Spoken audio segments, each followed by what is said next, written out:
ವಿನಯ್ ಕುಲಕರ್ಣಿಗೆ ಜಾಮೀನು ಮಂಜೂರಾಗಿದೆ ಅನ್ನುವಂತ ಮಾಹಿತಿ ಈಗ ಸಿಗ್ತಾ ಇದೆ. ವಿನಯ್ ಕುಲಕರ್ಣಿ ಪಾಲಿಗೆ ಬಿಗ್ ರಿಲೀಫ್. ಯೋಗೇಶ್ ಗೌಡ ಕೊಲೆ ಕೇಸ್ನ ಅಪರಾಧಿ ವಿನಯ್ ಕುಲಕರ್ಣಿಗೆ ಜಾಮೀನು ಮಂಜೂರಾಗಿದೆ. ಇದಕ್ಕಿಂತಲೂ ಪ್ರಮುಖವಾಗಿ ಸೆಷನ್ ಕೋರ್ಟ್ ಕೊಟ್ಟಿರುವಂತ ಅಂದ್ರೆ ಜನಪ್ರತಿನಿಧಿಗಳ ವಿಶೇಷ ನ್ಯಾಯಾಲಯ ಕೊಟ್ಟಿರುವಂತ ತೀರ್ಪನ್ನ ಅಮಾನತಿನಲ್ಲಿ ಇಟ್ಟು ಜಾಮೀನು ಮಂಜೂರು ಮಾಡಲಾಗಿದೆ. ಈ ಎರಡು ಪ್ರಮುಖ ಮನವಿಯನ್ನ ವಿನಯ್ ಕುಲಕರ್ಣಿ ಹೈಕೋರ್ಟ್ ಅಲ್ಲಿ ಮಾಡಿಕೊಂಡಿದೆ. ವಿನಯ್ ಕುಲಕರ್ಣಿ ವಾದವನ್ನ ಪುರಸ್ಕರಿಸಿದೆ ನ್ಯಾಯಾಲಯ. ಯೋಗೇಶ್ ಗೌಡ ಕೊಲೆ ಕೇಸ್ನ ಅಪರಾಧಿ ವಿನಯ್ ಕುಲಕರ್ಣಿ ಅಪರಾಧ ಸಾಬೀತಾಗಿತ್ತು, ಶಿಕ್ಷೆ ಪ್ರಮಾಣ ಪ್ರಕಟವಾಗಿತ್ತು.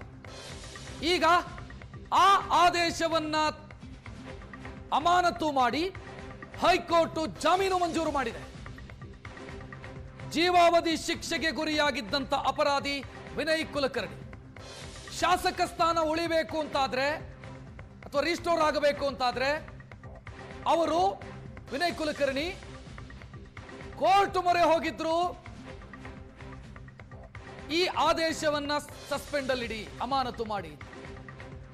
ಅವರ ಅರ್ಜಿಯನ್ನ ಅವರ ಮನವಿಯನ್ನ ನ್ಯಾಯಾಲಯ ಪುರಸ್ಕರಿಸಿದೆ. ಬಿಗ್ ರಿಲೀಫ್ ಸಿಕ್ಕಿರೋದು ವಿನಯ್ ಕುಲಕರ್ಣಿ ಪಾಲಿಗೆ. ಇನ್ನು ಚಂದ್ರಶೇಖರ್ ಇಂಡಿಗೂ ಕೂಡ ಜಾಮೀನು ಸಿಕ್ಕಿದೆ ಅನ್ನುವಂತ ಮಾಹಿತಿ. 5 ಲಕ್ಷದ ಬಾಂಡ್ ಶ್ಯೂರಿಟಿಯನ್ನು ಆಧರಿಸಿ ಜಾಮೀನು ಮಂಜೂರಾಗಿದೆ. ವಿನಯ್ ಕುಲಕರ್ಣಿ ಪಾಲಿಗೆ ಬಿಗ್ ರಿಲೀಫ್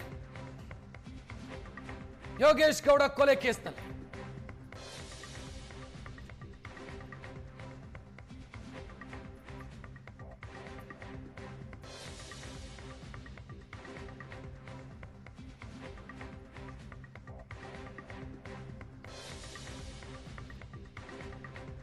ಯೋಗೇಶ್ ಗೌಡ ಕೊಲೆ ಕೇಸ್ನಲ್ಲಿ ಜೈಲು ಸೇರಿದ್ದಂತ ವಿನಯ್ ಕುಲಕರ್ಣಿ ಜೈಲಲ್ಲಿದ್ದುಕೊಂಡೇ ಶಾಸಕರಾಗಿದ್ರು. ಧಾರವಾಡಕ್ಕೆ ಹೋಗೋದಕ್ಕಿಲ್ಲ ಅನ್ನುವಂತ ಷರತ್ತುಗಳನ್ನೆಲ್ಲ ಹಾಕಲಾಗಿತ್ತು. ಅದನ್ನ ಮೀರಿಯೂ ಕೂಡ ಶಾಸಕರಾಗಿ ಆಯ್ಕೆಯಾಗಿದ್ರು.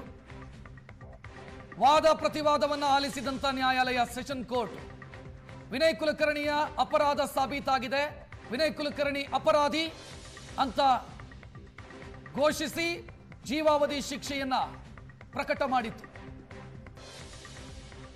ಅಪರಾಧಿಯಾಗಿ ಜೈಲು ಸೇರಿದ್ದಂತ ವಿನಯ್ ಕುಲಕರ್ಣಿ ಅಪರಾಧಿಯಾಗಿ ಜೈಲಿನಲ್ಲಿದ್ದಂತ ವಿನಯ್ ಕುಲಕರ್ಣಿ ಸತ್ಯ ಬೇಲ್ ಪಡ್ಕೊಂಡಿದ್ದಾರೆ. ಮತ್ತೊಂದು ಅಪ್ಡೇಟ್ ಇದು, ಧಾರವಾಡಕ್ಕೆ ಹೋಗೋದಕ್ಕೂ ಕೂಡ ಅನುಮತಿ ಕೊಟ್ಟಿದೆ. ಸಿಬಿಐ ಮನವಿಯನ್ನ ಒಪ್ಪದೆ ಧಾರವಾಡಕ್ಕೆ ಹೋಗೋದಕ್ಕೂ ಕೂಡ ಅನುಮತಿಯನ್ನ ಕೊಟ್ಟಿದೆ.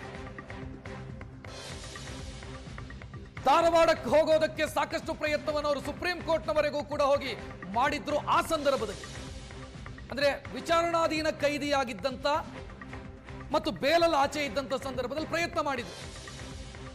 ಆಗಿರ್ಲಿಲ್ಲ, ಪ್ರಯತ್ನಕ್ಕೆ ಫಲ ಸಿಕ್ಕಿರ್ಲಿಲ್ಲ. ಈಗ ಹೈಕೋರ್ಟ್ ಅಲ್ಲಿ ಧಾರವಾಡಕ್ಕೆ ಹೋಗಬಹುದು ಅಂತ ಹೈಕೋರ್ಟ್ ಗ್ರೀನ್ ಸಿಗ್ನಲ್ ಕೊಟ್ಟಿದೆ.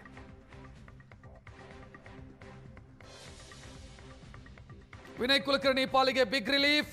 ಹೈಕೋರ್ಟ್ ಅಲ್ಲಿ ಕೆಲ ಸಾಮಾನ್ಯ ಷರತ್ತುಗಳೊಂದಿಗೆ ಜಾಮೀನು ಮಂಜೂರಾಗಿದೆ. ಶ್ಯೂರಿಟಿ ಒದಗಿಸೋದು ಮತ್ತು ಪಾಸ್ಪೋರ್ಟ್ ಸರೆಂಡರ್ ಮಾಡೋದು ಸೇರಿದಂತೆ ಕೆಲ ವಿದೇಶಕ್ಕೆ ಹೋಗಬಾರದು ಅಂತ ಈ ಕೆಲ ಸಾಮಾನ್ಯ ಷರತ್ತುಗಳೊಂದಿಗೆ ಜಾಮೀನು ಮಂಜೂರಾಗಿದೆ.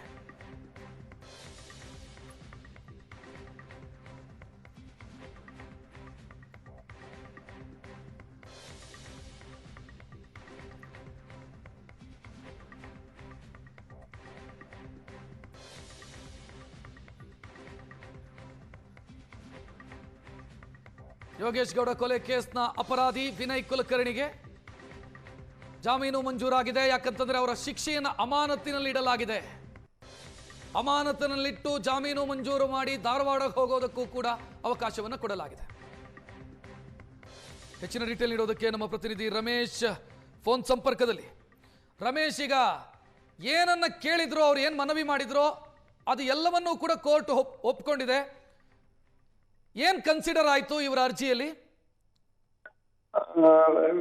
ರಕ್ಷಿತ್, ಅಂದ್ರೆ ಜಿಲ್ಲಾ ಪಂಚಾಯತ್ ಸದಸ್ಯ ಯೋಗೇಶ್ ಗೌಡ ಕೊಲೆ ಪ್ರಕರಣದಲ್ಲಿ ಅಪರಾಧಿ ಅನ್ನುವಂಥದ್ದನ್ನ ಸೆಷನ್ಸ್ ಕೋರ್ಟ್ ತೀರ್ಮಾನವನ್ನು ಮಾಡಿ ತೀರ್ಪನ್ನ ಕೊಟ್ಟಿತ್ತು. ಮತ್ತೆ ಜೀವಾವಧಿ ಶಿಕ್ಷೆಯನ್ನ ನೀಡಿತ್ತು. ಅದರಲ್ಲಿ ಒಟ್ಟು 17 ಜನ ಆರೋಪಿಗಳಿಗೆ ಶಿಕ್ಷೆನ ನೀಡಿತ್ತು. ಅದರಲ್ಲಿ ಪ್ರಮುಖವಾಗಿ ಶಾಸಕ ವಿನಯ್ ಕುಲಕರ್ಣಿ.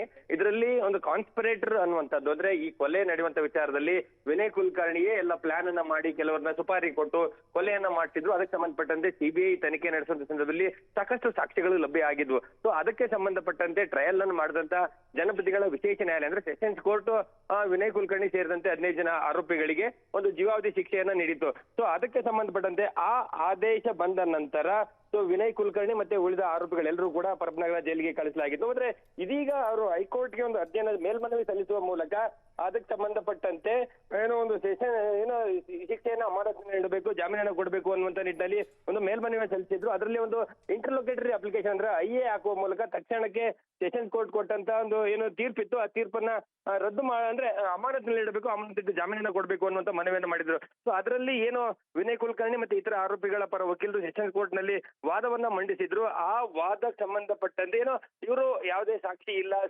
ಮುಂಗಡೆ ಸಿಬಿಐ ಅದಕ್ಕೆ ಸಂಬಂಧಪಟ್ಟಂತೆ ಸಾಕಷ್ಟು ರೀತಿಯಾದಂತಹ ಒಂದಿಷ್ಟು ಸಾಕ್ಷಿಗಳನ್ನ ಕುಕಪ್ ಮಾಡಲಾಗಿರುವಂತದ್ದು. ಜೊತೆಗೆ ವಿನಯ್ ಕುಲಕರ್ಣಿ ಅದರಲ್ಲಿ ನೇರವಾಗಿ ಪಾತ್ರ ಇಲ್ಲ ಅನ್ನುವಂತ ನಿಟ್ಟಿನಲ್ಲಿ ಮನವಿಯನ್ನು ಕೂಡ ಅವರು ಮಾಡಿದ್ರು. ಸೊ ಅದಕ್ಕೆ ಸಂಬಂಧಪಟ್ಟಂತೆ ಈಗ ಸದ್ಯಕ್ಕೆ ಹೈಕೋರ್ಟ್ ಹೇಳಿರುವಂತದ್ದು ಅಂದ್ರೆ ಈಗ ಏನು ಸೆಷನ್ಸ್ ಕೋರ್ಟ್ ಕೊಟ್ಟಿರುವಂತಹ ಆದೇಶವನ್ನ ನೀವು ಏನೋ ವಿವಾದವನ್ನ ಮಾಡ್ತಾ ಇದ್ರಿ ಇದ್ರು, ಅದು ಸೆಷನ್ಸ್ ಕೋರ್ಟ್ ಕೊಟ್ಟಂತ ಆದೇಶ ಸರಿ ಇಲ್ಲ ಅನ್ನೋದನ್ನ ಹೇಳಲಾಗಿತ್ತು. ಸೊ ಅದಕ್ಕೆ ಸಂಬಂಧಪಟ್ಟಂತೆ ಒಂದು ಮತ್ತೊಂದು ರೀತಿ ಏನೋ ಟ್ರಯಲ್ ಅಂದ್ರೆ ಅದಕ್ಕೆ ಸಂಬಂಧ ವಿಚಾರಣೆ ನಡೆಸಬೇಕು. ಅಲ್ಲಿಯವರೆಗೆ ಈಗ ಸೆಷನ್ಸ್ ಕೋರ್ಟ್ ಕೊಟ್ಟಂತ ಆದೇಶವನ್ನ ನಾವು ರದ್ದು ಮಾಡ್ತಾ ಇದ್ದೀವಿ ಅನ್ನುವಂಥದ್ದು ಆದೇಶವನ್ನ ಮಾಡಿರುವಂತದ್ದು. ಅಂದ್ರೆ ಆದೇಶವನ್ನ ಅಮಾನತಿನಲ್ಲಿಟ್ಟು ಈಗ ಜಾಮೀನನ್ನ ಮಂಜೂರು ಮಾಡಿರುವಂತದ್ದು ಮತ್ತೆ ಒಂದು ಷರತ್ತುಬದ್ಧ ಜಾಮೀನನ್ನ ಮಂಜೂರು ಮಾಡಿದೆ. ಅದರಲ್ಲಿ 5 ಲಕ್ಷ ರೂಪಾಯಿ ಬಾಂಡ್ ಅನ್ನ ಕೊಡಬೇಕು, ಇಬ್ಬರ ಶ್ಯೂರಿಟಿಯನ್ನ ಕೊಡಬೇಕು, ಅಂದ್ರೆ ಕೋರ್ಟ್ ಅನುಮತಿ ಇಲ್ಲದೆ ಯಾವುದೇ ಕಾರಣಕ್ಕೂ ದೇಶವನ್ನ ಬಿಟ್ಟು ಹೋಗಬಾರದು ಅನ್ನುವಂಥದ್ದನ್ನು ಕೂಡ ಇದರಲ್ಲಿ ಉಲ್ಲೇಖವನ್ನ ಮಾಡಿರುವಂತದ್ದು. ಅದರ ಜೊತೆಗೆ ಅಲ್ಲಿ ಪ್ರಮುಖವಾಗಿರುವಂತದ್ದು ಅಂದ್ರೆ ಶಾಸಕರಾಗಿರುವಂತಹ ವಿನಯ್ ಕುಲಕರ್ಣಿ ಇದ್ದಾರೆ, ಅವರು ಧಾರವಾಡಕ್ಕೆ ಹೋಗಬಾರದು ಅನ್ನುವಂತ ಒಂದು ಕಂಡೀಷನ್ ಅನ್ನು ಸುಪ್ರೀಂ ಕೋರ್ಟ್ ಹಾಕಿತ್ತು. ಅದು ಇಡೀ ಟ್ರಯಲ್ ಮುಗಿಯುವವರೆಗೂ ಕೂಡ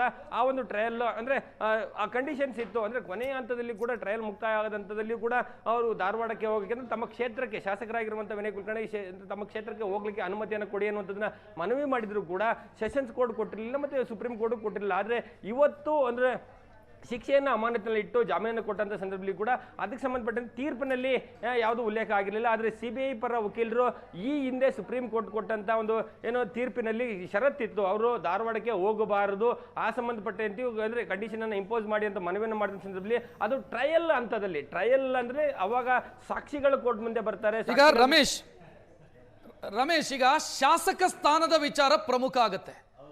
ಅದು ಏನಾಗತ್ತೆ? ಯಾಕಂತಂದ್ರೆ ಹಿರಿಯೂರಿನ ಜೊತೆಗೆ ಧಾರವಾಡಕ್ಕೂ ಬೈ ಎಲೆಕ್ಷನ್ ಬರಬಹುದು ಅನ್ನೋ ಸಾಧ್ಯತೆಗಳ ಬಗ್ಗೆ ಚರ್ಚೆಗಳಾಗಿತ್ತು. ಸೊ ಇಮಿಡಿಯೇಟ್ ಅವರ ಶಾಸಕ ಸ್ಥಾನ ಊರ್ಜಿತವಾಗತ್ತಾ? ಹಂಗಿದ್ರೆ ಮರು ಊರ್ಜಿತವಾಗತ್ತಾ? ರಕ್ಷಿತ್, ಆದರೆ ಇದಕ್ಕೆ ಸಂಬಂಧಪಟ್ಟಂತೆ ಈಗ ನಮಗೆ ಒಂದಷ್ಟು ಕಾನೂನು ತಜ್ಞರು ಹೇಳುವಂಥದ್ದಂದ್ರೆ ಯಾವುದೇ ಒಬ್ಬ ಶಾಸಕರ ವಿರುದ್ಧ ಒಂದು ಕ್ರಿಮಿನಲ್ ಪ್ರಕರಣದಲ್ಲಿ ಅವರಿಗೆ ಶಿಕ್ಷೆ ಆಗಿ ಅವರು ಜೈಲಿನಲ್ಲಿ ಇದ್ದಿದ್ದೆ ಆದಲ್ಲಿ ಅಂತಹ ಸಂದರ್ಭದಲ್ಲಿ ಅವರ ಶಾಸಕ ಸ್ಥಾನವನ್ನ ಕಳೆದುಕೊಳ್ತಾರೆ. ಆದರೆ ಈಗ ಮೂಲ ಪ್ರಕರಣದಲ್ಲಿ ಸೆಷನ್ಸ್ ಕೋರ್ಟ್ ಕೊಟ್ಟಂತ ಆದೇಶವನ್ನೇನು ಅಮಾನತ್ನಲ್ಲಿ ಇಡಲಾಗಿದೆ, ಅದನ್ನು ಸಸ್ಪೆಂಡ್ ಮಾಡಲಾಗಿದೆ.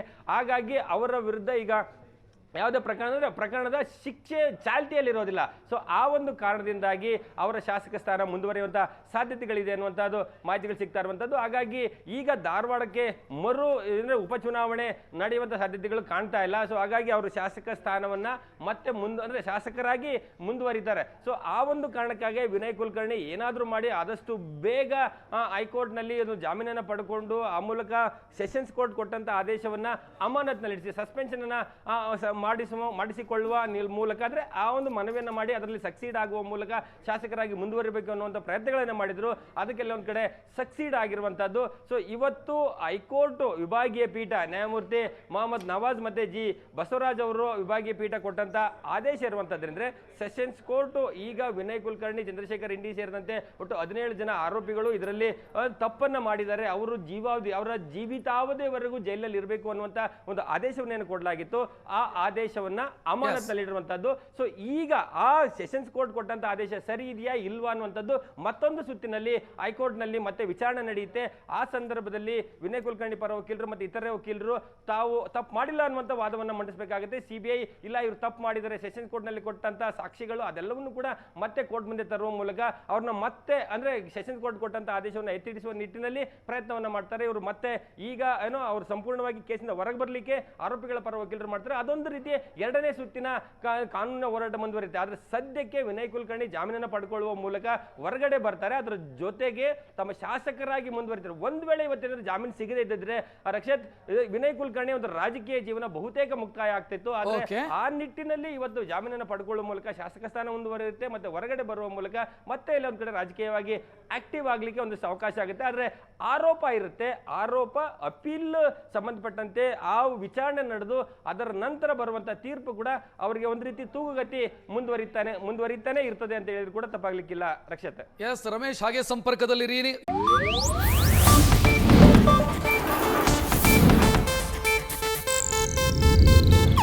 ಇದು ಏಷ್ಯಾನೆಟ್ ನ್ಯೂಸ್ ನೆಟ್ವರ್ಕ್ ಪ್ರಸ್ತುತಿ.